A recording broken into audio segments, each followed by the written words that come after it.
Welcome, everyone, to TCBC Bicycle University for March 20th, 2024. My name is Edward Ero, and I'm the coordinator for Bike U tonight. We are very fortunate to have Troy Herlick, the store manager at Gateway Cycle. And as you can see, we're at Gateway Cycle tonight with a live studio audience. We will be speaking, Troy's going to be speaking and demonstrating about bicycle maintenance. Tonight, we also besides being on site, we're broadcasting here. And before we begin, we have a few announcements. This is the fourth session of Bike U for the 2024 TCBC ride year. If you have not heard the previous sessions, please do. There's one on randoneering, Bicycle Alliance, free bikes for kids, as well as sessions from the 2023 ride year on Ride with GPS, the Minneapolis Public Schools Bike Education Program, winter biking and fat bikes, as well as the sessions from the 2022 ride year. Please do so. There are many great programs on the environment, TCBC history, equity in bicycling, electric bikes, and the Greenway. Please go to the Bike U page off the main TCBC website where you'll find the link to each session on our YouTube channel. The recording for this session will be done after the conclusion of the meeting, probably will be up sometime tomorrow.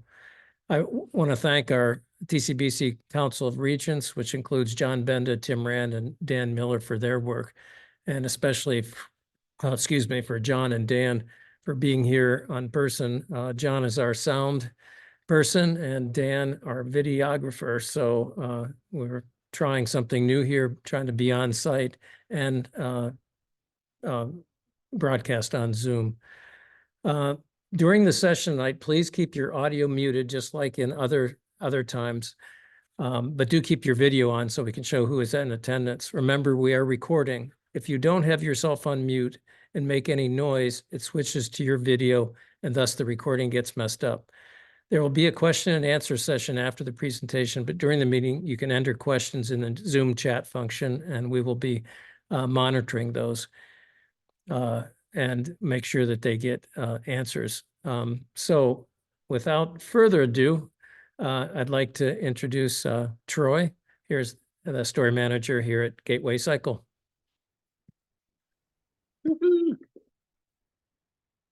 Hello, everybody. My name is Troy Herlick. I'm the store manager here at Gateway Cycle. I have worked here since 1994.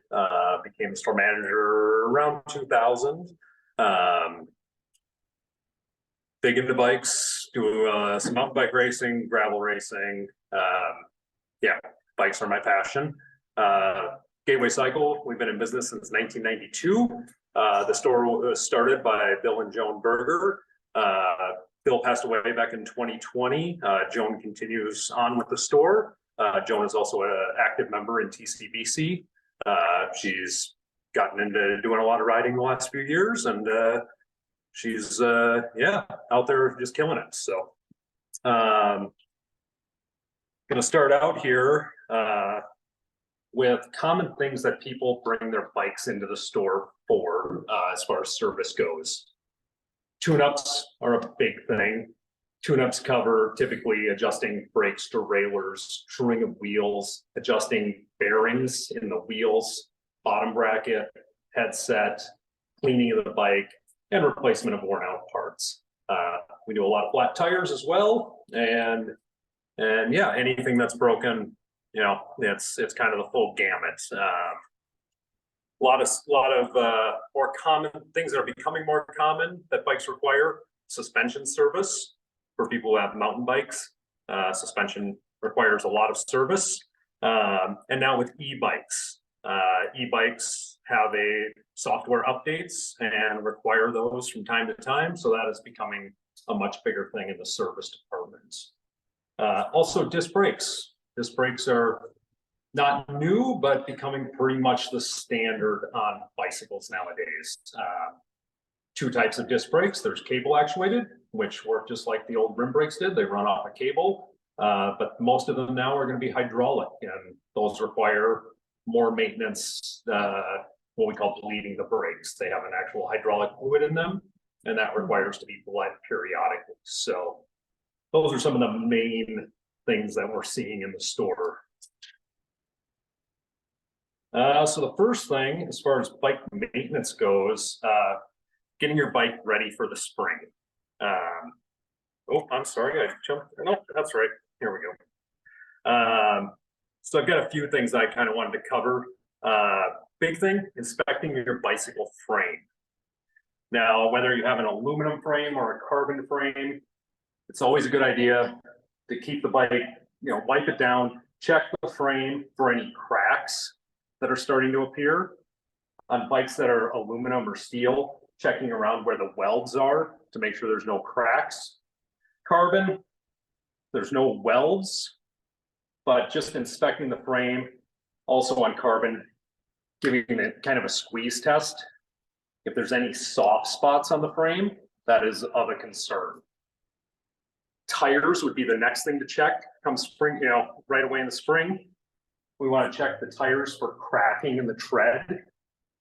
So if you're seeing cracks or in the tread or in the sidewalls, that is time for a new tire. So checking the tires to make sure that they're still in good shape, not just from a wear standpoint, but also from an age standpoint.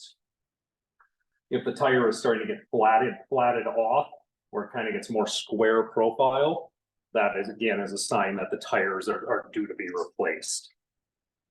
Another thing, checking the wheels, giving it a spin and making sure that they're running thru, which means straight, and that they don't have a wobble to them. Checking that the quick releases or thru axles, depending on the bike you have, are tight. Inspecting the chain for wear and lubrication. So we don't want a dry chain, and we also want to inspect for chain wear, and we'll be going over that in a little bit here. Another big thing to check, if you're running clipless pedals, is making sure that the cleat bolts are tight. These loosen up over time, and those should be checked definitely in the spring. Also, I recommend monthly checking those bolts to make sure they're stayed tight. If you lose a bolt out of your cleat, you'll be able to clip in, but you won't be able to unclip. So checking those, very important. Checking the cockpit, and when we refer to the cockpit, we're talking about the stem and handlebars, making sure that everything is tight, making sure that the brake levers are tight and that we can't move them, making sure that all the bolts are properly torqued, and then doing a drop test is a real simple way. Got an example here. When I drop this bike, you can hear a lot of rattle there. And what we've got going on here is a couple things. One, well, that quick release is not tight. So we need to make sure that that's nice and tight. Still got a little rattle here. What we're dealing with here is a loose headset. If I hold the front wheel, I can wiggle this back and forth. And what's happened here is the bearings for this headset or the steering column have come loose. So that would need to be tight.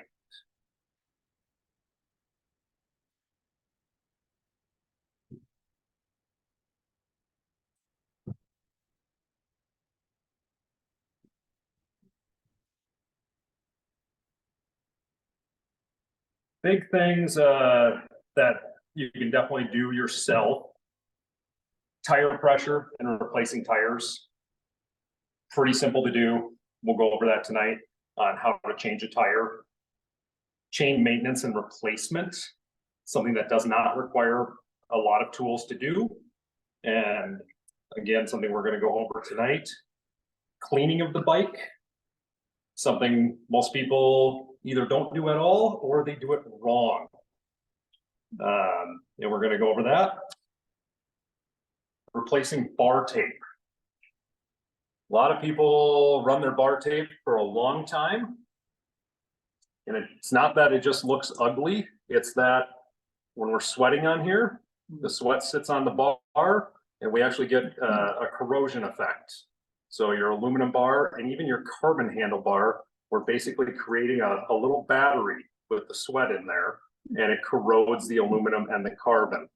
And it is not a good day when your handlebar snaps off because it's corroded through. Brake pad replacement, another simple thing, does not require a lot of tools. And for most people who have road bikes, whether it's rim brake or disc brake, it is a very easy thing to do. And we will touch on that tonight as well. So first thing we're going to talk about is, as far as maintenance, is chain maintenance. When it comes to the chain,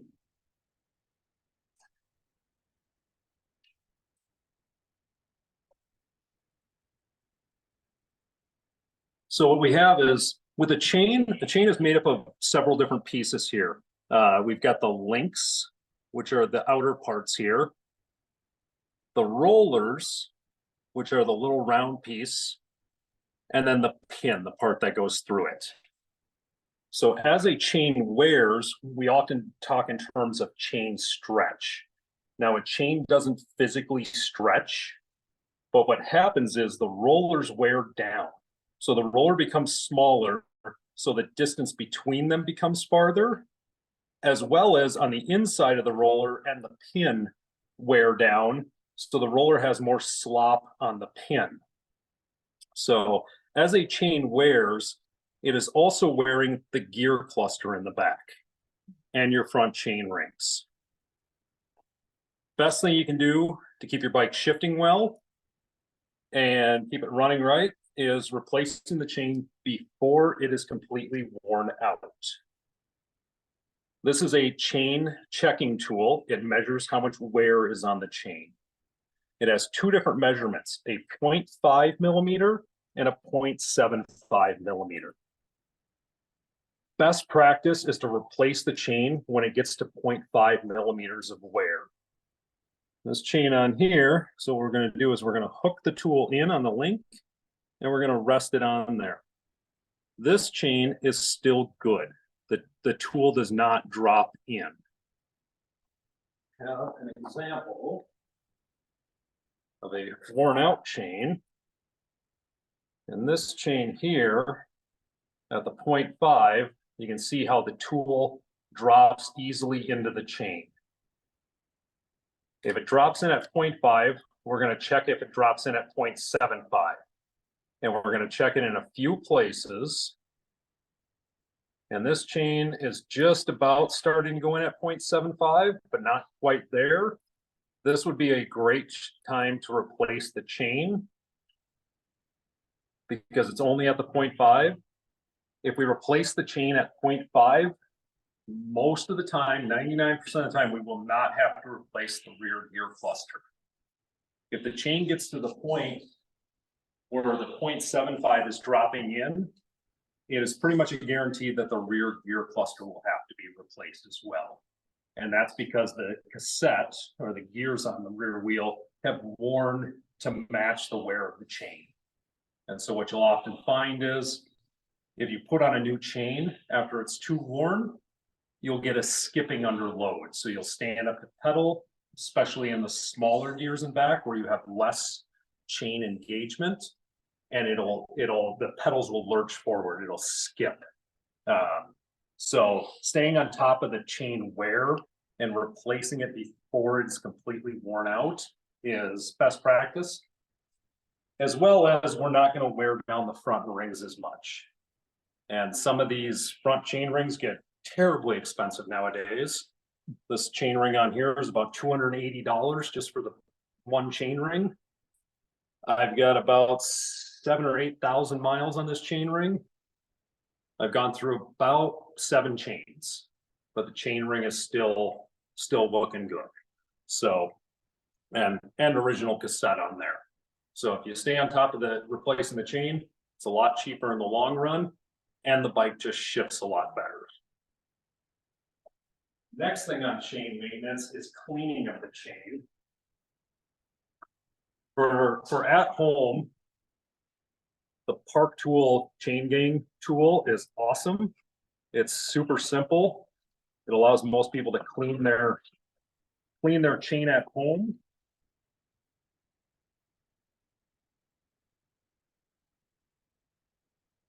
This little tool here, we're going to fill it with some degreaser that it comes with. We fill it up to the fill line on there. And we just install onto the chain. Clamp it shut on there. And it's got brushes in there, and we just backpedal it. And it's gonna clean off the degreaser will get all over the chain and clean it off. It all stays contained within there for the most part. Makes it super simple to clean the chain off. And you don't have to replace the degreaser every time you use it. I just keep mine filled all the time and just top it off as needed.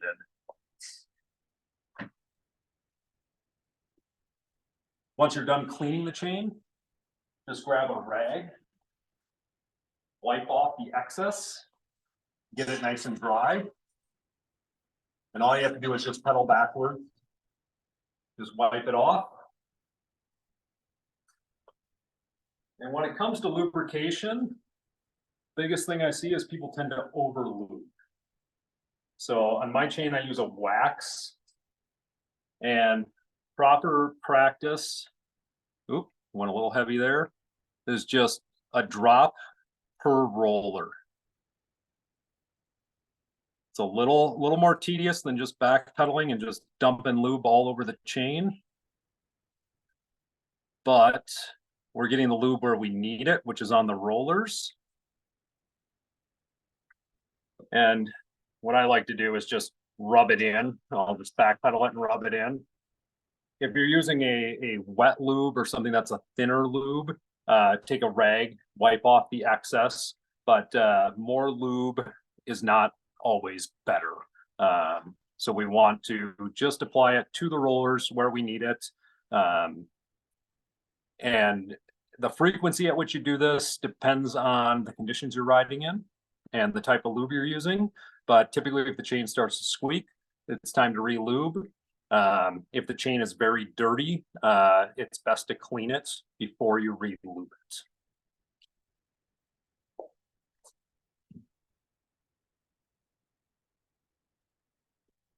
My notes here.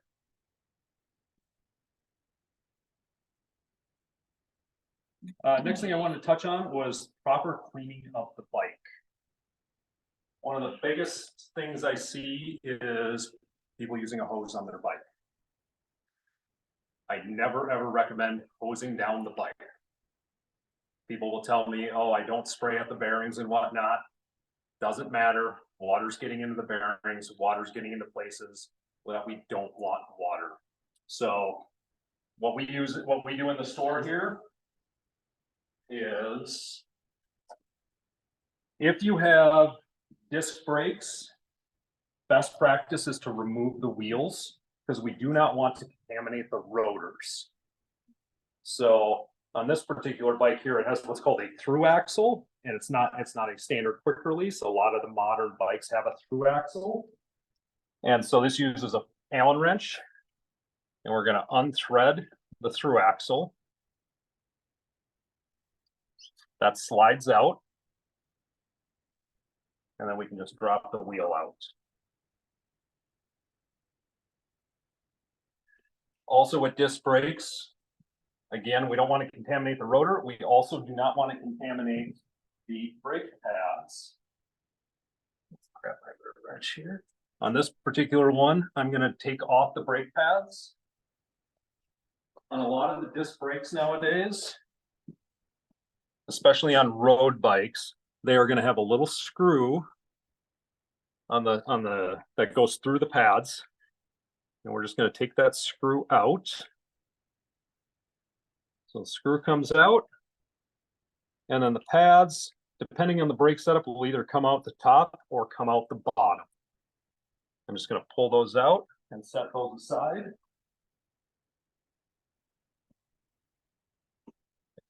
When the brake, if you have disc brakes that are hydraulic, when the pads are out, we want to make sure that we do not squeeze the brake lever, because the pads are self-adjusting for wear.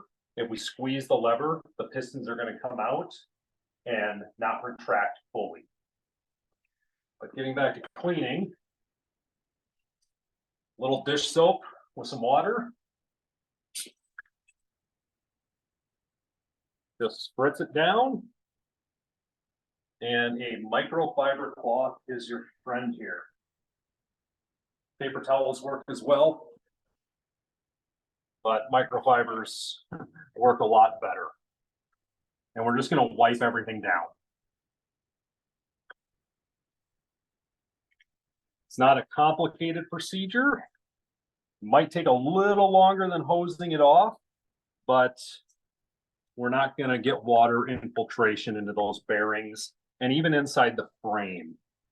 And especially being that we're in a northern climate, if some of you are brave and ride outside this time of year, if you have water in your frame and the bike's in the garage and it gets really cold, that water turns to ice and can actually break your frame. And we see that at least a few times a year. And so, yeah, with cleaning, it's really just a little bit of elbow grease. There's some really neat products out there, some great cleaners. Dawn dish soap works. I use a product at home called Muck Off. It's a little bit better at getting the really tough stuff off if the bike is really filthy. But again, a little Dawn dish soap with water in a spray bottle does the job. And the bike was pretty filthy on the back here, and just a little quick wipe down, and she's looking a heck of a lot better. So, again, though, stay away from the hose. You're never gonna, the pros, you'll see the pros, mechanics are hosing off the bikes. But what you don't see is that they're then stripping the bike down, checking bearings, re-greasing everything. So that's the big difference there. Clean bike is a happy bike. This is also a great time to inspect the frame, since we're really getting in there and finding, trying to get into all the nooks and crannies to clean it. If you spot any kind of cracks in the paint or anything, it's a good time to delve a little farther and see if the welds are still good, or if it's carbon, if it feels soft at all. Yeah, that's a good opportunity to make sure everything looks good. And when it comes to cleaning your wheels, if you have disc brakes again, there's this neat little product, so I don't have to take off my rotor. This just covers it. And now I can spray down the wheel, spray some degreaser on the gear cluster there, get a little, put it over here, little gear brush, get in there and scrub it off. It's got a little hook on the end to get in there if you've got a buildup of gunk in between the gears.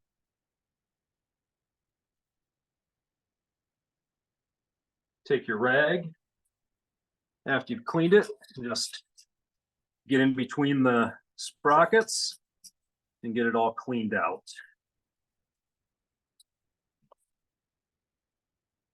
And another reason why hosing down the bike isn't always the best idea is you'll actually get water inside your rims. They do have weep holes, but you can definitely get water inside the rims if you're hosing it off. So, and that can cause a mess. And a lot of the nicer bikes now are using alloy nipples, which then can corrode. And so, again, another reason not to use the hose. But a little elbow grease gets the job done. And these things are absolutely fantastic if you have disc brakes. If you don't have disc brakes, it's a little easier job. Don't have to take the pads out. When it comes to rim brakes, we're not worried about those getting contaminated. And you don't have rotors, so makes that a bit simpler.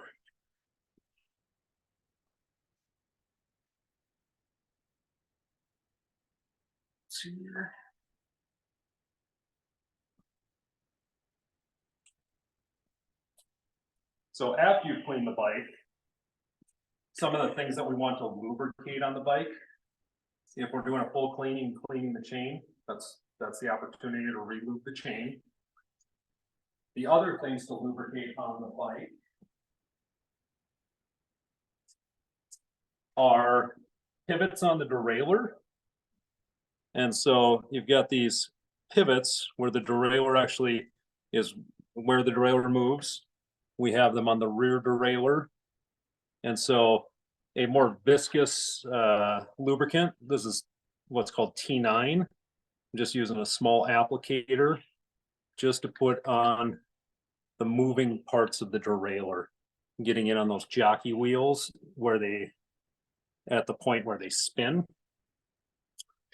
And if you have mechanical rim brakes, the pivot points on there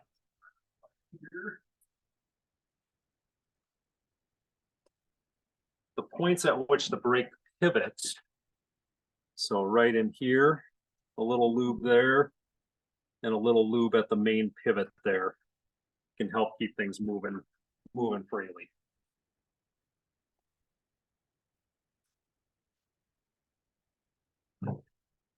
One thing that's a good idea to check, not necessarily every time you clean the bike, but I would say at least once a year, is your water bottle cage bolts. Not only to make sure they're tight, but to make sure that they still loosen. They have a tendency, nobody ever touches their water bottle cage bolts. And so what happens over time is they can get rusted in there. And so just loosening it and retightening it, just to make sure they're all still moving, is just a good idea from time to time. Those, they're called rib nuts that's in the frame. Some people refer to them as braze-ons. Those are replaceable, but it involves drilling them out. So it's not the funnest job. So again, with cleaning of the bike, makes it a lot easier if you have a repair stand. If you don't, it is one of those things, take the wheels off, flip the bike upside down. That really works just as well, but a repair stand does definitely make it a lot easier. We can spin the bike in the repair stand. Once the wheel makes it easier to get to the underside of the bike. But again, one of those things that you can definitely do without a repair stand.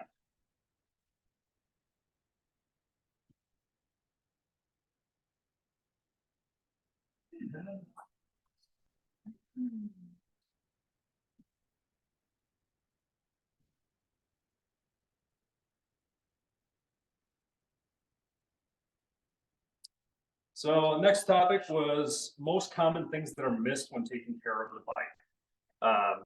Couple big things, going back to chain wear, running the chain too long. That is one of the biggest things that we see.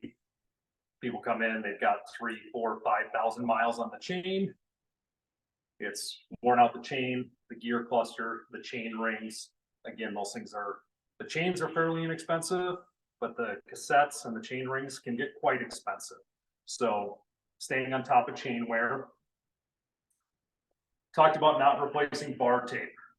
That is a huge one that we see. People come in with just dirty, gross bar tape. Not only does it not look good, but again, going back to that corrosion issue. And if you're somebody that doesn't ride on the bar tape a lot and rides on the hoods, even just pulling off the bar tape, if it still looks good, pulling it off once a year, wiping down the handlebar with a cleaner, and reinstalling the bar tape. That's perfectly fine. Bar tape's pretty inexpensive though. If you're a high mileage rider, I would just replace your bar tape annually.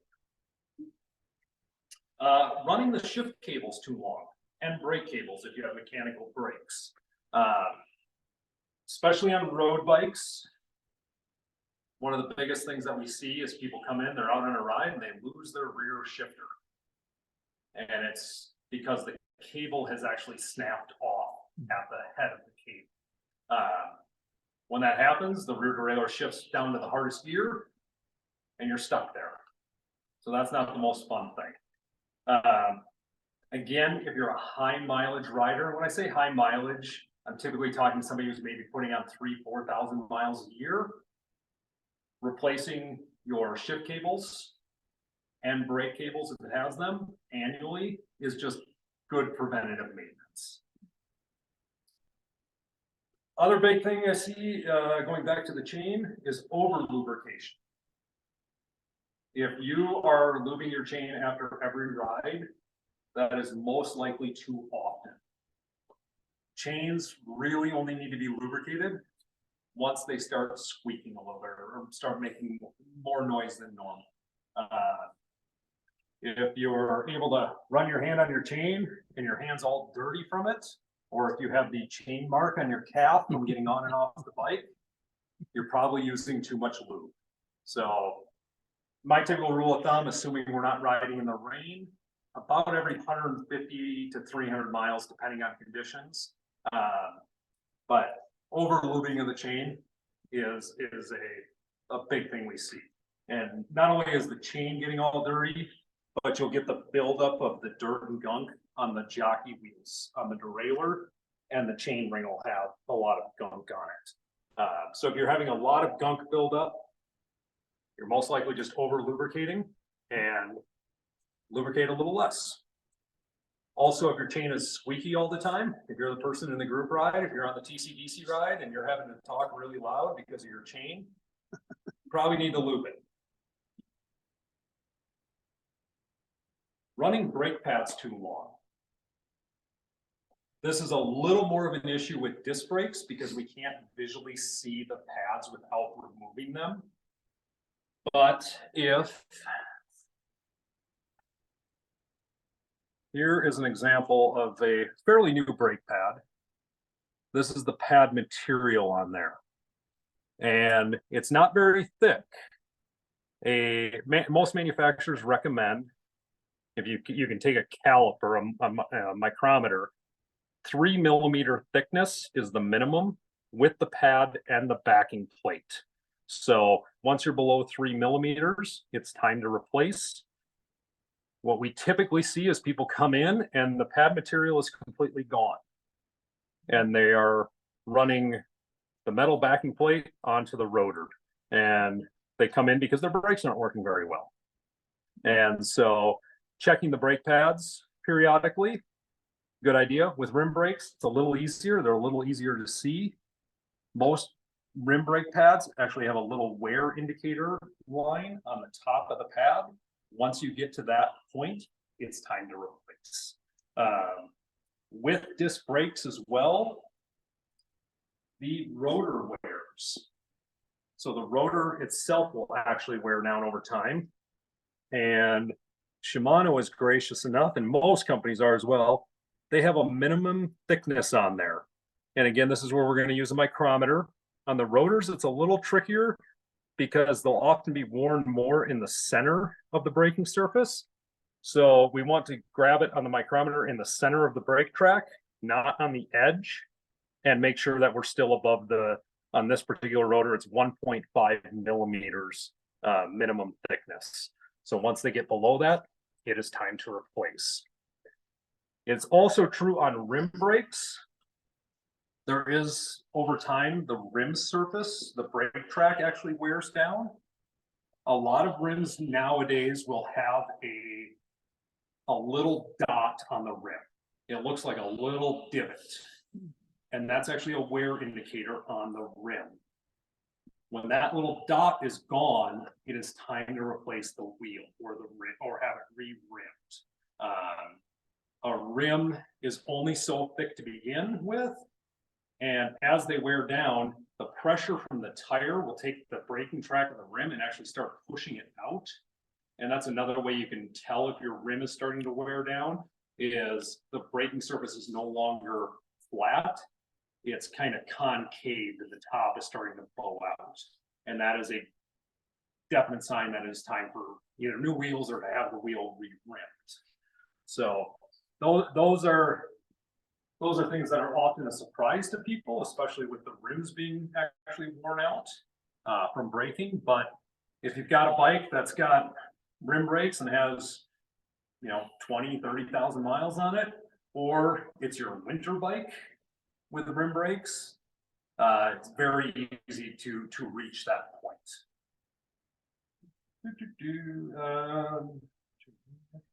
Loose bearings and worn out bearings on the bike are another thing that's often overlooked. Prime example was with the drop test. If you're hearing things rattle, or if you can grab the wheels and the wheel rocks back and forth when it's tight in the dropout, that's a bearing issue. Some bikes have what's called cup and cone bearings, and that's where they are adjustable. So that can be adjusted. Those also have the cone and the bearings are also wear items, which aren't always able to be found for replacement parts. So sometimes that means new wheels, sometimes it's just an adjustment. If you have a more modern bike, a little higher end bike, it's often going to have sealed cartridge bearings. Those are typically not adjustable, but you just replace the bearing at that point if it has play, or if when you spin the wheel, if it, I use the term sounds like a box of rocks, if it kind of sounds rough and yeah, just like it's not running smooth, that is often a sign that the bearings are getting worn out. The other big bearing that wears out is the crank bearing, or what we call the bottom bracket. And that's the bearing assembly that the crankshaft runs through. Easy test for that is to give it the rock test. Grab both arms and try to move back and forth. And if it moves, that means the bearing is shot. Almost all of these are sealed bearing nowadays. There's almost no cup and cone anymore for bottom brackets. And so if that is rocking back and forth, that cartridge assembly just needs to be replaced. They're not terribly expensive, and it's something that, depending on the conditions you ride in, could be a 3,000 mile part, could be a 10,000 mile part. But one of those things that oftentimes people don't realize, it's loose. If you run it too long with it loose, you can actually start to damage the crank itself. And that becomes a much more expensive procedure then. So checking that the bearings are not loose and that they spin freely and feel smooth. With your wheels, it's real easy just to take the wheel off and grab the axle and just turning it. If it feels smooth and doesn't feel rough or indexed, then we're good. And again, we can do the kind of wiggle test.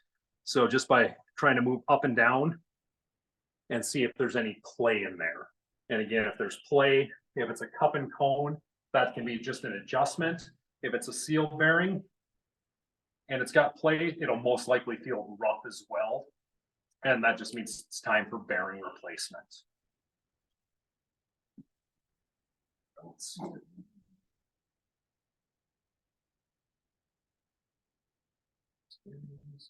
One other big thing that I see people miss, everybody gets flat tires. Happens a lot. Whether you're running a tube tire or tubeless, big thing that people don't check when replacing the inner tube. Most people, I think, know to check the tire for debris in the tire that would have caused the flat. But the bigger thing that I see people not checking is the rim strip. And that's the part that goes between the tube and the rim itself. And on a tube tire, what can often happen is the rim strip can move from one side to the other, exposing the spoke holes. And when that happens, you put a new tube in, air it up, and then the tube fails again. Not because of a puncture, but because the rim strip wasn't in place. And when we go over how to change the flat, I'll show you that in detail. With tubeless tires, which are becoming more commonplace, most companies use a rim tape to seal the rim to make it airtight. That is a consumable item. It doesn't last forever. And oftentimes it can fail from taking the tires on and off. So the rim tape, we want to make sure that is still in place, sealed and good when changing a flat or installing new tires.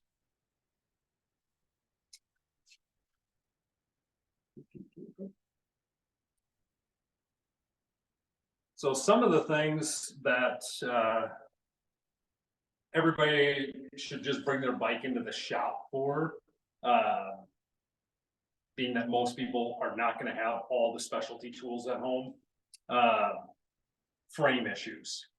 If you're worried you have a crack in the frame, definitely bring it to a shop, have them inspect it. Most shops cannot repair frames, but we can give you guidance of whether the frame is safe to ride or whether, you know, it's questionable.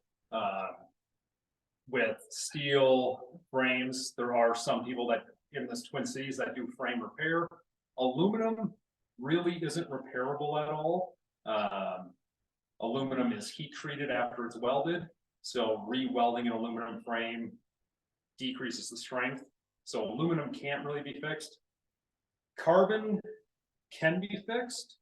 There's actually several great repair places to get carbon fixed. So just because the frame's cracked doesn't mean it's dead, unless it's aluminum. But if you have a carbon frame or a steel frame and you're worried that there's an issue with the frame, definitely something to bring to the shop and have checked out. If you have an unknown creak on the bike that you just can't seem to locate, that can often be a sign of a cracked frame. So I see it a lot where people, they think they know what the problem is, why the bike is creaking. Most of the time it revolves around the bottom bracket, which can oftentimes be the case depending on which bottom bracket standard you have. Some are prone to creaking. The bike industry has not been good about having standardization. So there's about 40 different bottom bracket standards out there. And some are very problematic with creaking. There are some solutions to that nowadays. Some companies have come out with some great aftermarket products to help solve those problems. But, excuse me, whenever you have a persistent creak that you cannot figure out, good time to bring it in the shop, because A, it could be a crack in the frame, and B, we've seen enough creak issues where we can usually get to the problem a lot quicker, you know, without having to just start throwing parts at it until the creak goes away. Bearing service. When we're dealing with sealed bearings especially, there are a lot of specialty tools for replacing sealed bearings. It is one of those things where we probably have about $1,000 worth of bearing presses in the store, and that doesn't even cover all the bearings. So when it comes to sealed bearing replacement, one of those things I think is best left to the shop unless you want to buy the correct bearing drifts and presses.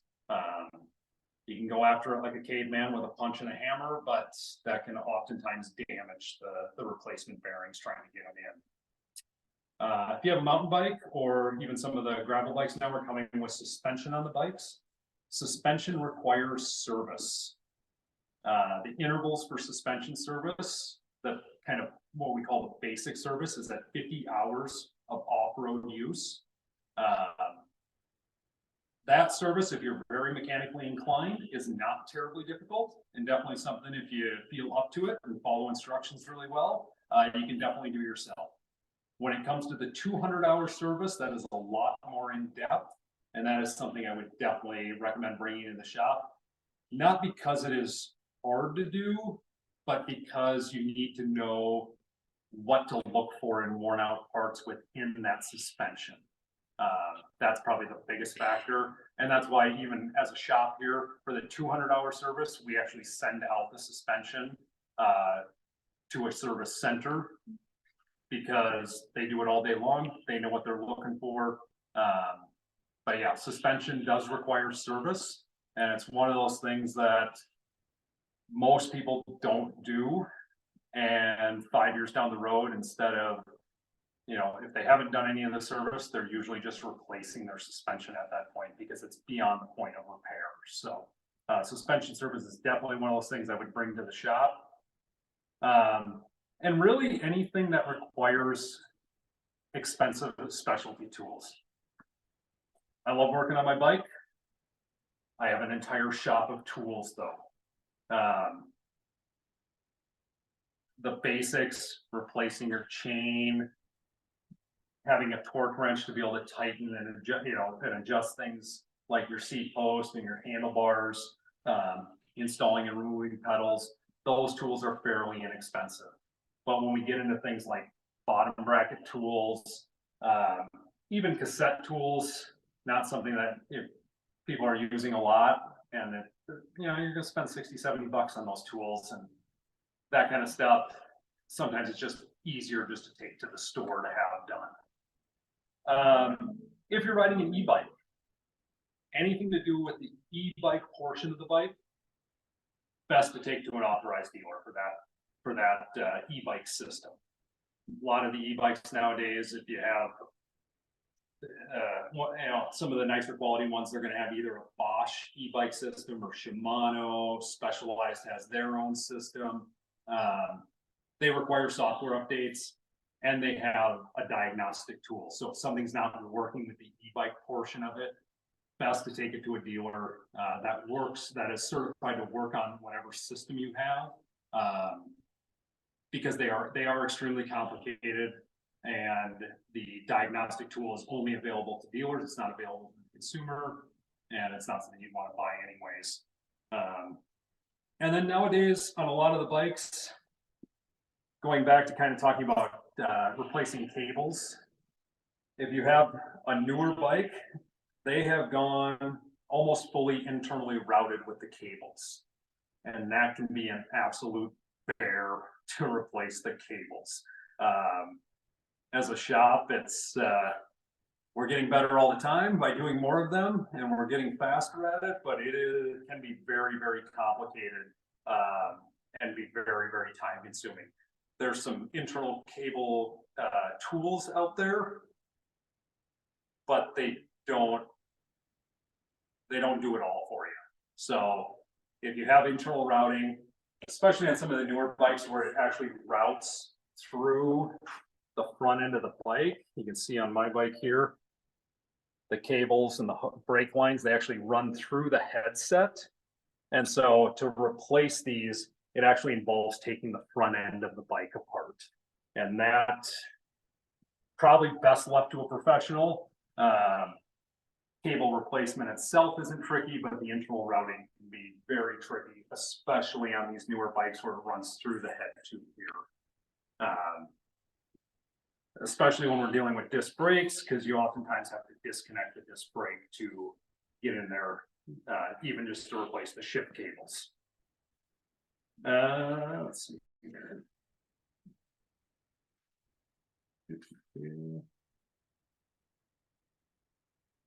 Next thing I wanted to go over was things to do before and after each ride. So before any ride, tire pressure. And I'm gonna talk a little bit more about tire pressure in a little bit here, but checking your tire pressure before every ride is normal. Tires have to be checked. Tires naturally lose air. If you feel like your tire's a little flat or a little low while you're riding, and you bring it in the bike shop and say, I've got it flat, we're gonna ask you when's the last time you aired it up. And if you tell us it's been a month or 2 months, we're gonna tell you probably don't have a leak. You just need to air up your tires. Doing the drop test, making sure nothing's rattling or loose on the bike. Checking the brakes. Making sure that when you pull the lever, it doesn't bottom out against the handlebar, and making sure that it's actually stopping the wheel. And then checking the quick releases on the wheel or the thru axle, depending on which system you have, making sure those are tight. Thru axles don't tend to come loose. That's why the industry has moved towards them. Quick releases, on the other hand, they can have a propensity for coming loose. So making sure that it's tight. And what we're looking for is that I shouldn't be able to flip this open with one finger. It should take some force. And with a standard quick release, it's basically just a bolt and a nut. I'm sure almost all of you have taken off your wheel, you know, but this is all it is. Couple springs that push it open when it's flipped in the open position. And all it's doing is it works on a cam action, where as we flip the lever, it actually tightens. And so what we're looking for is that when we start to flip it up, when we get to about the halfway point, it should start to get snug. So that's still too loose. Easiest way I found to do it is to hold the lever straight out, tighten the nut down by hand, drop the lever, give it about a half another turn on the nut, and then we should be right about where we want to be. I went a little too tight there. I'm going to back that off. There we go. So it's starting to get snug at about the halfway point, and then go ahead and use the palm of your hand to flip it up. We want to make sure those are good and tight. Ideally, we don't want them pointing down because we don't want getting snagged on anything. Proper position is either up in front of the fork blade or pointing straight back. That way it's less likely to get snagged on anything. If it's pointing down or pointing forward like that, if you get it snagged on something while you're riding, it could flick it open. So back or straight up in front of the fork blade. Rear wheel, typically straight back is where we want to be. Some bikes don't allow for that. So up like this in between the frame is a good spot. Again, never down. And also never up against the frame, because then it's really hard to actually get your hand in there to open it. So typically straight back is the best position for the rear, and usually the most aerodynamic.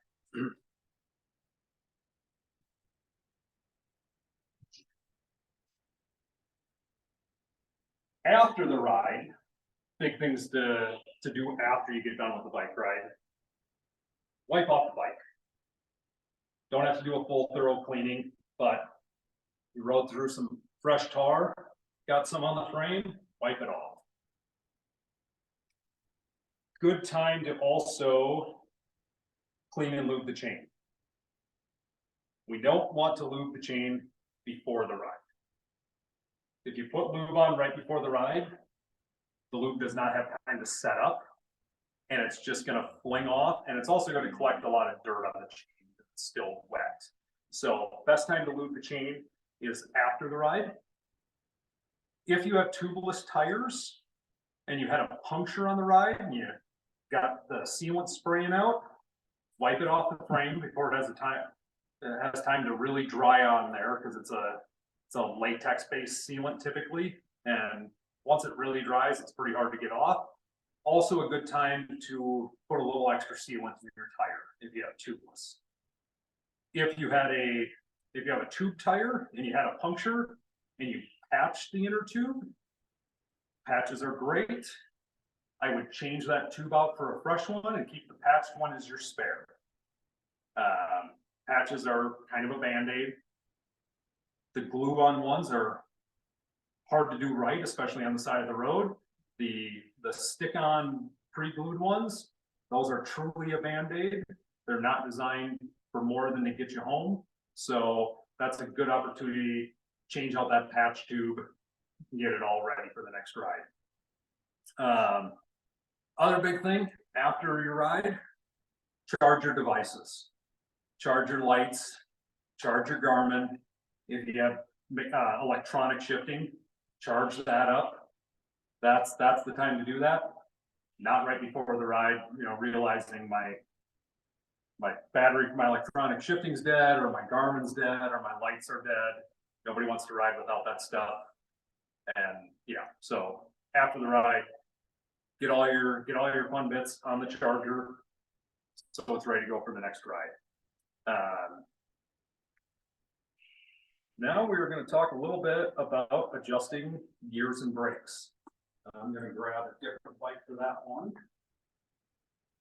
since this is electronic shifting. little less common. And really doesn't ever need adjustment.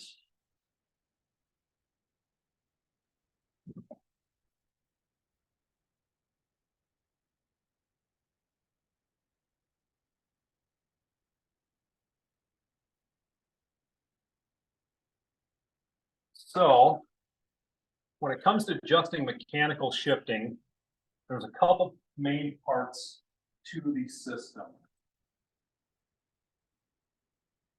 For most people, if we're starting off with a fully adjusted derailleur, what'll often happen over time is the cable will actually stretch a little bit. And so you'll get that where you're trying to shift to an easier gear in the rear, and it just doesn't quite make it. So I hit the lever once there and it just didn't quite want to go up to that next gear. And that's where we're going to use the barrel adjuster. That is this mechanism on the derailleur here. And to tighten the cable so it'll make that jump, we're going to turn the barrel adjuster out. So counterclockwise. And what that's going to do is it's effectively making the distance of this housing longer, pulling the cable tighter. So I'm just going to back this out until it makes that jump. So now it made the jump. Now I'm going to check the next shift. Can we go up? And it made it. I hope you can hear this, but you can see the chain is kind of clicking and ticking there. And so I'm going to turn that out just a little farther until it quiets down. Now, if I go too far, it'll actually start trying to jump up that next gear. So we're just trying to find that happy spot where it's nice and quiet. And then we're going to check the next gear. That made a nice shift. Made a nice shift. Nice shift. Again. So we're looking pretty good there. So now we're going to check coming down. Because if we over tighten the cable, it's going to hesitate coming back down the cassette. And so that's shifting real nice. I'm going to demonstrate what it would look like if I had over tightened it a little bit. You can see it really hesitated there and it's jumping. So again, now I'm going to turn it clockwise and turn it in, just trying to find where it's nice and quiet. And if we look here, you can actually see the jockey wheel is directly in line with the cog that we're shifting in. So it's a nice straight line. And so that's going to be your most common issue when you're on a ride is cable tension needing to be adjusted. Now, if we're dealing with a bike that maybe wasn't adjusted right to begin with, that's where these two screws on the derailleur come into play. These are called your limit screws. And you have one, and they're typically marked. This one has an H next to it. This one has an L. H is for your high gear, which is the smallest gear on the rear, or your hardest gear. The L is for the low gear. And that change, so the high limit is how far the derailleur is allowed to come out. So you can see if I turn this in, it's pushing the derailleur inboard. And now if I go too far inboard, it wants to hop up onto that second gear because it's not letting it come all the way out. So I'm going to adjust that until it's in line. Now, I'm going to do this for demonstration, just disconnect the cable. If the limit is too far out, the chain will actually try jumping off the cog to the outside. And it's actually binding up there. So what that high limit does is sets the first cog position here. And a real easy way again is to listen and look as you're doing it. So again, if I turn it in too far, it's rubbing on that second gear. And if I turn it out too far, it's going to try jumping off. So the high limit is important really because it sets where the derailleur starts and can affect your cable tension. The low limit is critical for when we're up in this top gear here. If the low limit is out too far, the derailleur can actually go into the wheel. You can see it's actually rubbing on the spokes right now. So that one is the more critical of the two, because what can actually happen is the derailleur can go into the wheel. And that is going to cost you a derailleur hanger, possibly a chain, and possibly a wheel. So, and an easy way to make sure that that's in the right position is to just shift up to the top. And if the shifting was adjusted and shifted up great, then to just push on the derailleur and see if it moves farther. So right now the limit is set good, but if it wasn't, you could see I can still move the derailleur past that cog. So if the shifting is correct, then all I have to do is tighten this down till it hits its stop, and we're good. If the limit is low limit is set too tight, we won't actually be able to shift up to that big sprocket in the back, because the derailleur is physically not allowed to move far enough. And so that's what the high and the low limit are for, setting the range of the derailleur. Cable tension is how far it moves each shift. If, like in this scenario, the barrel adjuster, the silver part there, is sticking way out like this, ideally we would shift it all the way down to where the cable is released, turn the barrel adjuster all the way in till it stops, back it out about one full turn, loosen the cable anchor bolt, pull the cable tight, and retighten the cable anchor bolt. That way we're resetting the cable, and we're starting with barrel adjusters. Barrel adjuster only has so much movement, so if we have it too far out, it'll actually snap off in the derailleur. So we don't want that sticking way out. And so now we could go back and check our shift, and there I actually got it a little too tight, which is why I turned the cable a little too tight, which is why I backed it out one turn so I can loosen the cable a little bit, because I pulled it a little too tight there. And now we're back to hitting each gear on the way up and hitting each gear on the way down. If you're having issues where it shifts up great, but doesn't shift back down the cassette, that is oftentimes a symptom of the cable is either starting to fray up in the shifter, or the cable is no longer running smooth through the housing, because the cable is pulling the derailleur up, but the spring in the derailleur is what brings it back down when we release the cable tension at the shifter. So if it's going up great, but not coming down, that's typically a symptom that the cable and housing need to be replaced. Front shifting is a little more complicated. Same mechanism though. We have a high and a low limit screw. Depending on the derailleur, they can be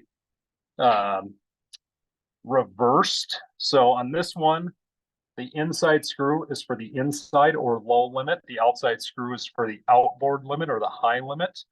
On some derailleurs, it's actually reversed. But typically what we're shooting for here is the inside plate of the derailleur to be about 1 millimeter from the chain. And then with cable tension right, the outboard limit should have a couple 2-3 millimeters of clearance between the plate and the chain. Most bikes nowadays, there's no barrel adjuster at the derailleur. It is typically either on the frame or it's what's called an inline barrel adjuster. And so this piece, we can turn it and it expands outward, increasing the cable tension, or we can turn it in to decrease the cable tension. So that's typically where the front is. Fronts don't tend to come out of adjustment as often just because we're not shifting the front as much and there's only 2 gears. The other big thing to be aware of is if you ever crash or lay down the bike and now you have shifting issues, is to check the derailleur hanger. And that's the sacrificial piece of the frame back here.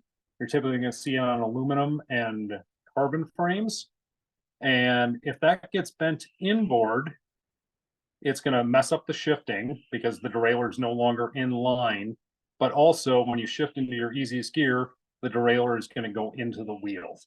So making sure that this part of the frame here looks parallel with the gear cluster and not bent inboard. Oftentimes, if you're questioning, it's just a matter of looking at it from behind, seeing that it looks fairly straight.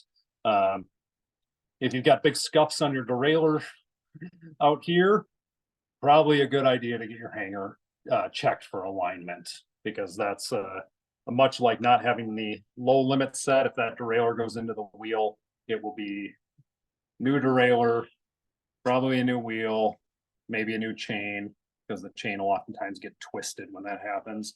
And we usually end up bending the gear cluster. So if you crashed on your bike, or you know, it got dumped over, check the hanger to make sure it is still straight or parallel with the gear cluster. If it looks like it's bent in and you're out on a ride and you got to get home, stay out of the top 3 gears or so. That way it won't go into the wheel. As far as brake adjustments go, on a road brake or a rim brake caliper style, which if you're on a road bike that's a little older is most likely what you're going to have. Much like the derailleur, we have a barrel adjuster. We're going to start with this lever though. This is the lever to open and close the brake for removing the wheel. This is the closed position. When I flip this open, you see that the brake pads spread open. We're effectively loosening the cable is what we're doing. And so that allows you to take the wheel in and out, and the tire will clear the brake pads. So always want to make sure that's in the closed position. If we have a brake that is a little off center, where the one arm is much farther away than the other arm, they oftentimes have an adjustment screw on the brake right here. And if I turn this one, let's go this way. So right now I can take this and I can back this out, and it's going to move the brake over. And so you can see it's bringing it more into line.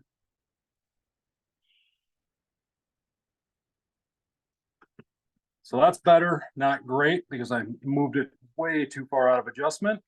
With this style brake, you can also grab it and just kind of self-center it until we're in a good position. If your brake is feeling a little loose and pulling farther than you'd like, we have the barrel adjuster on the brake right here. Just like the derailleur, we back it out, and that's going to tighten the brake. So now we have a lot less throw to the lever. If the brake's a little too tight, we can turn that in. Much like on the derailleur, we don't want to back this out too far. Typically on the brakes, you can actually see the barrel adjuster coming through the arm. Kind of a good rule of thumb is if that barrel adjuster disappears or is flush with the bottom of the brake, it's time to turn it back in and reset the cable. So what we do is turn it all the way in at the anchor bolt for the cable, loosen it. I'm going to squeeze the brake together with my hands and just kind of make sure the cable's pulled through, and then re-clamp the cable. And there we go. Nice tight brake. If you have a disc brake, they are self-adjusting if it's hydraulic for pad wear. And that's where the pistons, they push out a given amount when you pull on the lever. And I'll show you here what that looks like. Come around right here. So when I squeeze the lever, it pushes those pistons out. Now, if I keep pulling, because there's nothing for them to run against, the piston is just going to keep coming out farther and farther with each pull. This is typically where people get into trouble with hydraulic disc brakes, is they had the wheel out and they accidentally squeezed the lever, and now the pads are a little too close together. There's what's called a piston press. Not everybody has one of these with them. Or you can use a flat blade screwdriver or a box wrench. And what I'm going to do is just kind of wiggle in there and just gently push that piston back into the body of the brake. And it's going to want to push out the other piston a little bit. So I'm just going to work it back and forth. If the pads were in there, we would just push the piston press in there, or again, like a flat blade screwdriver, and just wiggle it back and forth to get the pistons back out. And then re-squeezing the lever should set it back to the correct position.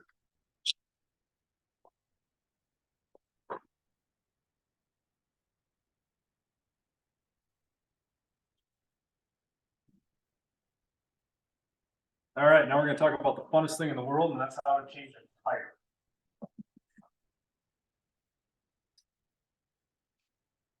Everybody's probably had a flat if you've ridden your bike more than once. We're going to get a flat tire here.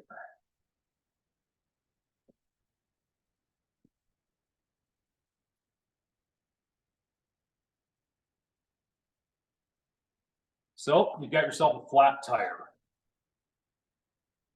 First thing we're going to do, take the wheel off the bike. And then we're going to unseat the tire. This is where people often struggle getting the tire off, is because they don't fully unseat the tire. This tire here, when I pull back on the bead, you hear it snap away from the rim.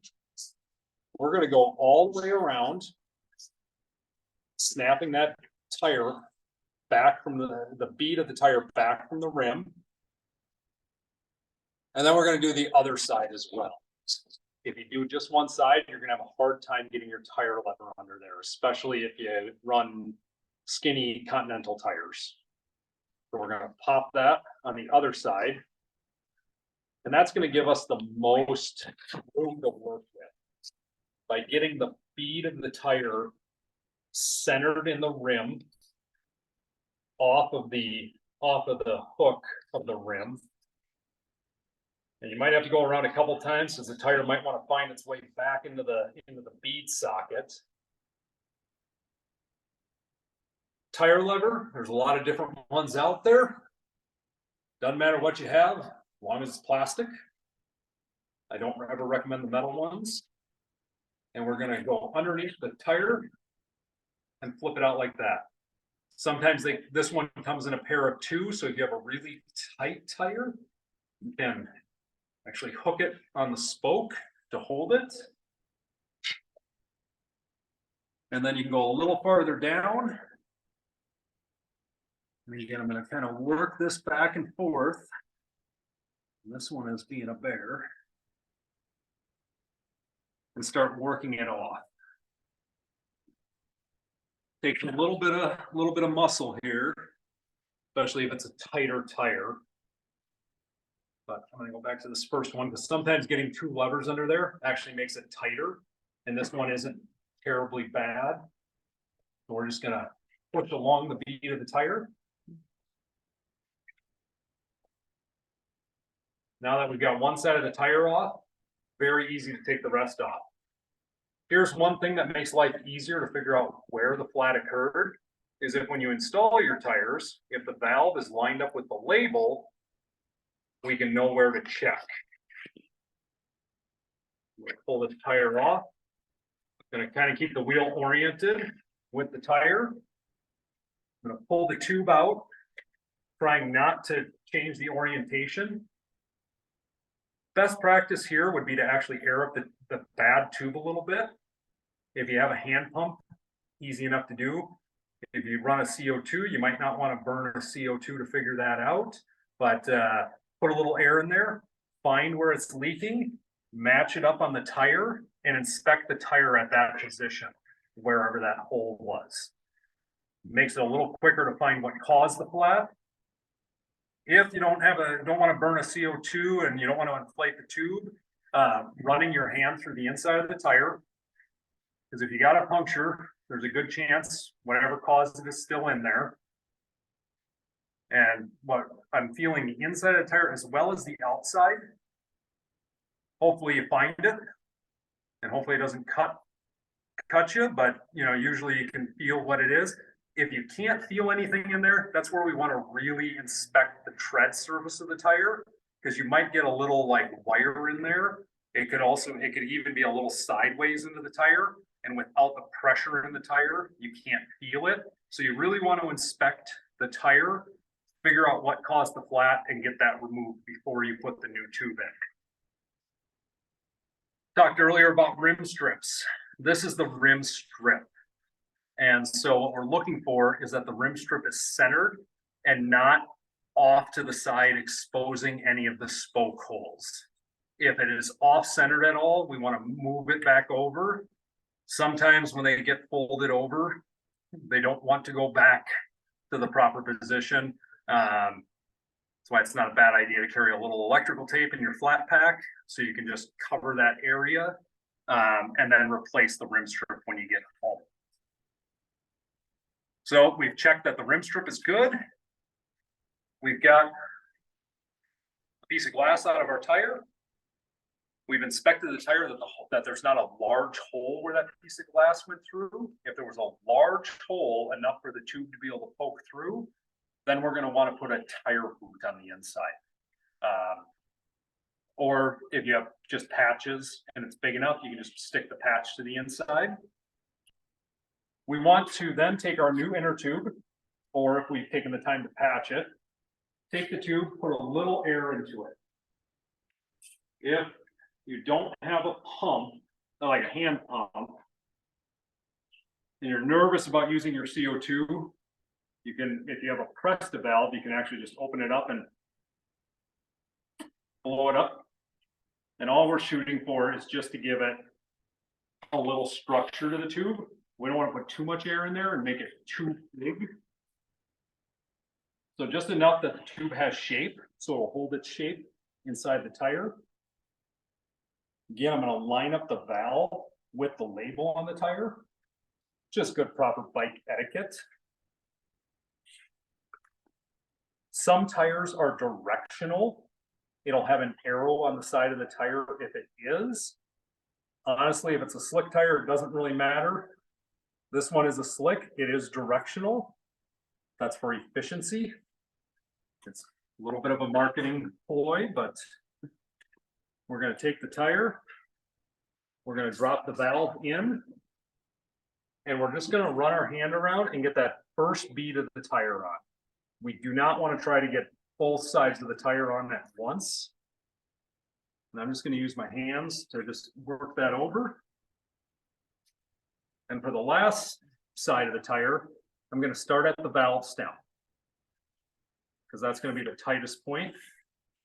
I'm going to work about halfway around, spin it around, and continue to work it. I'm also making sure that the tube is tucked up in the tire. We don't want to pinch the inner tube between the tire and the rim. And this is the spot where most people start running into a hard time, is that last little bit of the tire. Do this face in the camera here. Usually using a tire lever to get the tire back on is not ideal. You run a big risk of actually getting the inner tube caught and snagged and actually ripping the new tube. If you're riding with somebody, they can put their thumb on the one side of the tire where it's on to hold it in place, and then you can use your hands to work towards them. If you're by yourself and it's really tight, holding putting your palm over like that and just small bites, pushing with the thumb, just kind of rolling small bits over at a time. If you have really tight tires that are a real struggle to get on and off your rims, this is called a bead jack. And it's a little big, but I've seen some pretty big bags on people's bikes nowadays, so there's room to carry one of these. If you have a very tight tire, this is the tool you want to have with you. It hooks onto the opposite side of the rim, and we can just literally jack the tire on. That makes life very simple if you have a very, very tight tire. At this point, we want to make sure that the tube is not pinched. And the way to do that is just kind of pull back the tire going around it and making sure you don't see the inner tube.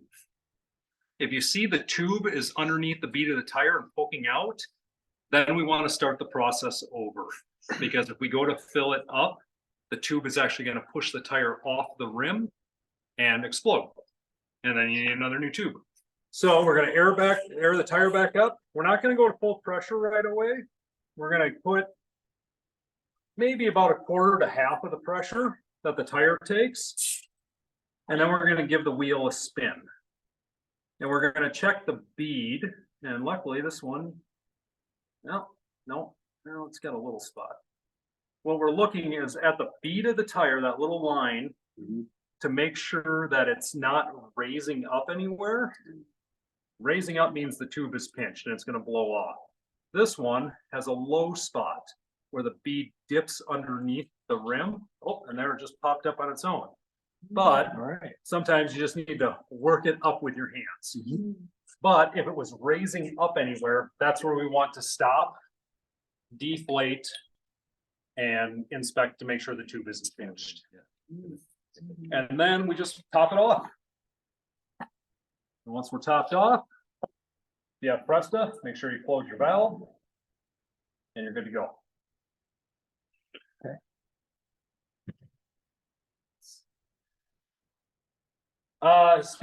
Talking about tires and tire pressure, a couple big things nowadays. More pressure does not mean faster or easier to pedal. I think people are finally starting to realize that the max pressure on the tire is not the ideal pressure. Tire pressure is dictated by the size of the tire and the weight of the rider. So just going to max pressure is not optimal unless you're, a 240-pound guy. Then then you might need to run max pressure on some of these tires. But tire pressure is one of those things to play around with. Other big thing nowadays is skinnier tires are not faster. And we get a lot of people coming in who have older road bikes that have rim brakes.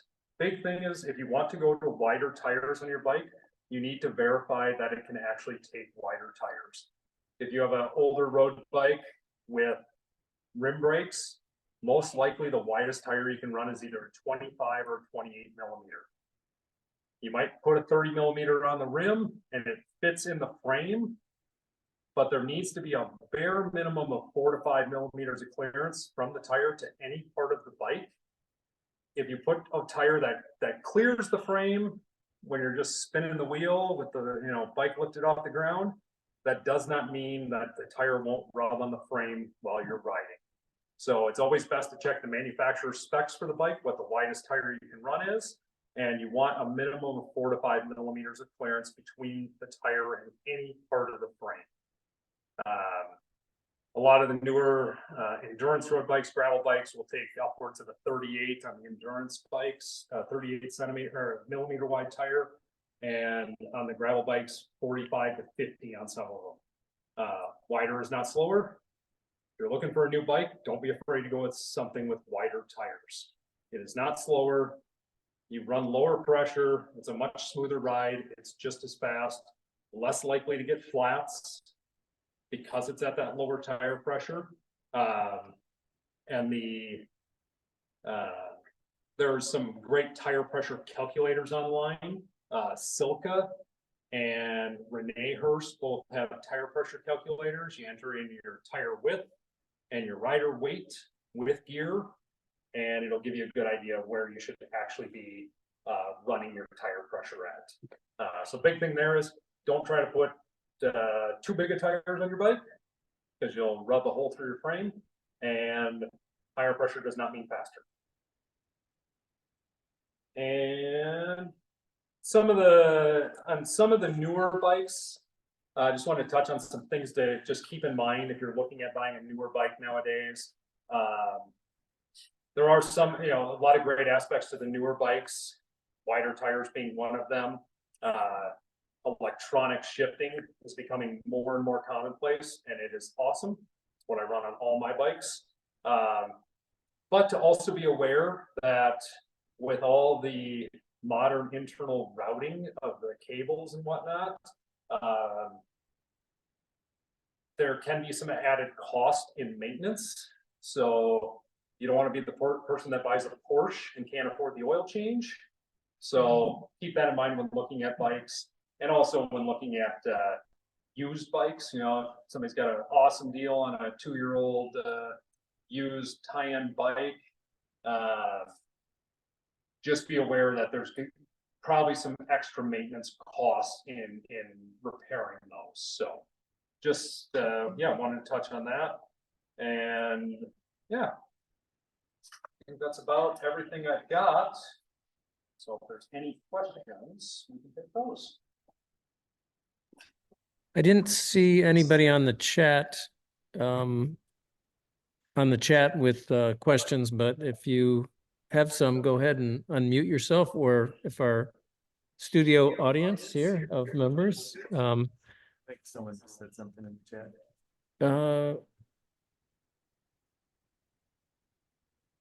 I haven't seen, Thought I saw something. no, I haven't seen anything yet. Yeah. How long do you say you should go between re-waxing your chain? So I personally, I'm assuming we're talking hot waxing a chain. Yep. So hot waxing a chain, it's where we're taking in, typically we start with a new chain. We're going to strip it using a degreaser and usually like mineral spirits to get the chain completely clean. Something that's actually super simple to do yourself. Get yourself a little tiny crock pot and some hard chain wax, bicycle chain wax. Put it in the crock pot, melt it, put the chain in, let it sit for about 5-10 minutes. Take the chain out, let the wax cool and solidify on there. Waxing your chain keeps the chain super clean. It does not get dirty. I personally only hot wax my chain when I first install it. And then I just use a liquid wax. And this isn't like your finish line wax lube, which is really thin and watery. This is a much thicker wax. And then I just use this as maintenance on the chain. At first I was re-hot waxing my chain, but it was like every 200 to 300 miles, the chain would start to get noisy, and it was just too time consuming. And I found that this works just as great. And my chain, this has been on here for about a couple thousand miles now, and I haven't cleaned it once. So, and it's still nice and clean. So doing an actual waxing of the chain, I think, is super beneficial. It is more tedious to keep it waxed. It's a little more often. I'm typically moving my chain about every 100 to 150 miles. The wax itself is a lot more expensive, or the lube. It's $45 for a bottle like this, as opposed to 10 or 15 for kind of your basic lube. But a bottle like this usually lasts me about 7,000 to 10,000 miles. So but that's being dripping it on each roller and not just dousing the chain. So yeah, waxing a chain it's pretty neat. It works really well. If you're able to put the time and effort in, you know, a little bit more time consuming on the lubing of the chain, but if you're willing to do it, it keeps everything else on the drivetrain much cleaner. So what did you do? Like, I've always used a wet lube. Yeah. I can't remember which brand, but but then you don't want to mix wax. correct. Yeah. So the question here is, but it's wax. yeah, we don't want to mix a wax lube with like a wet lube or a standard grip-on lube. With the wax, you need to start with a clean chain for it to adhere to it. And the reason why a wax chain stays so clean is the wax actually flakes off as you ride, taking any dirt with it. And so that's why it stays cleaner, but also why you have to reapply it a little more frequently than a standard wet grip lube. And when I say wet lube, there's different lubes that are called dry lubes or wet lubes. I'm talking about the same classification. Not a wax lubricant. So We did have a question. How about cable housing? How often should you change them?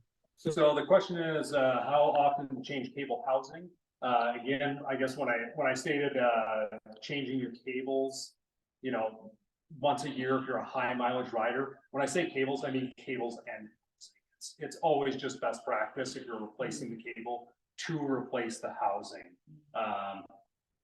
Sometimes we'll bypass that if it's a newer cable or newer housing and we had a cable issue.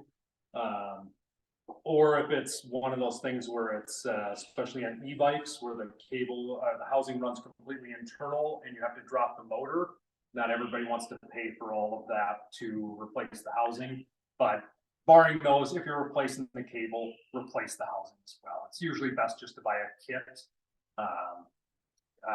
when doing it and just replace everything because if the cable is worn out or corroded or broken, the housing is probably dirty on the inside and there's a liner to the inside of the housing that wears out and that's what allows the cable to move smoothly through it. So best to do all at once. Early on, you used that, you call it T9 to lube the. Yeah, Pivot points? so the T9 that I used on the pivot points, T9, it's a great lubricant. We sell it a lot for chain lube as well. You know, because most people don't want to take the time to wax, but T9 it was developed by Bosch, by Boschschild. It was actually developed for like aircrafts and stuff, and it's not only a great lubricant, but it's actually a rust inhibitor as well. So it works really well on even for chain lubrication. It works great. But like most standard wet chain lubes, it does attract more dirt and whatnot. But it is a great lube, especially if you're an all-season rider with that rust inhibitor. It keeps things from rusting. So. And does it come like that? No, we put them in these little bottles. It comes in a 4 or 8 ounce bottle, also an aerosol. And one thing I didn't touch on, if you have disc brakes, do not use an aerosol lubricant because you're going to get it all over your disc brake rotors. So, bigger fan of using drip bottles nowadays. How about on bikes that have exposed cables near the rear derailleur or your brake cables? Do you recommend giving a little shot of lubricant to those So as far as exposed cables and housing, if you have access to them, it is not a bad idea. And actually T9 is great for this. So give a little example here.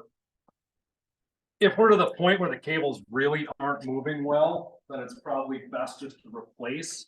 But so like on this front brake here, if I tip this upside down, I can drip the lube right down the cable into the housing and then squeeze the lever a couple of times, help it work down into the housing. And you can do the same thing for the derailleurs.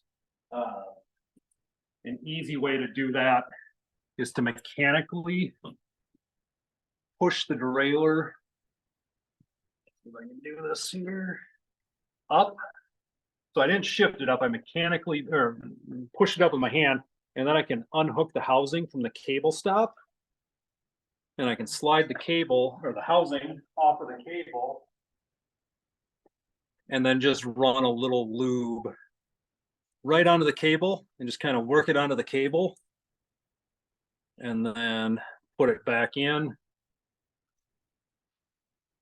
Put that back in. And then shift her back down. So And that's where T9 is really good for cables as well. But like I said, if you're at the point where it's really bad, it is probably just best to replace the cables and housing at that point. But if you got that winter beater bike that you use, that can really help keep those cables moving through the winter with the corrosion and even with just the cold, it causes more resistance in the cables. So. Great. Thank you. Are there any other questions? I don't see any more online, so I have one. go ahead. Okay. So over the years, you wind up having a lot of extra tubes that are too good to throw away, but eventually it's time to throw them away. Is there an environmental good way to do that you know of? How do you get rid of? There have been a couple Excess, companies, so as far as getting rid of old tubes or tires for that fact, there have been a few companies over the years that have tried doing recycling programs for them. None of them have worked out. So no, there is not a great way other than them ending up in the landfill. So if you go on the internet and search what to do with old bike tubes, they've got some neat things for making like chairs and hammocks. If you're crap. Very good. Thank you. Well, great. Well, I think it's time we better wrap up here, and really want to thank Troy for taking the time to provide us with this incredible overview of maintenance. Thank you so much, Troy. I also want to provide a big thanks to Dan, our cameraman, who has painstakingly been holding his iPhone this whole time, and also to John for our audio tonight. So this is the first time we've done kind of an in-person thing, so I hope it's worked out for everybody. I didn't hear any complaints online, so our volume must have been working well. So we'll be, this will be up on the YouTube channel probably tomorrow, but we're working on many other sessions, including commuting by bicycle, professional bike fitting, and TCBC, the TCBC Tuesday tune-up ride, 25th anniversary, and talking to them about how they've put that ride together over the years. If you have any other ideas for programs, please write to us at bikeu@biketcbc.org, and the council will discuss them at our next meeting. Thank you again for attending, and we hope to see you again next time. Take care.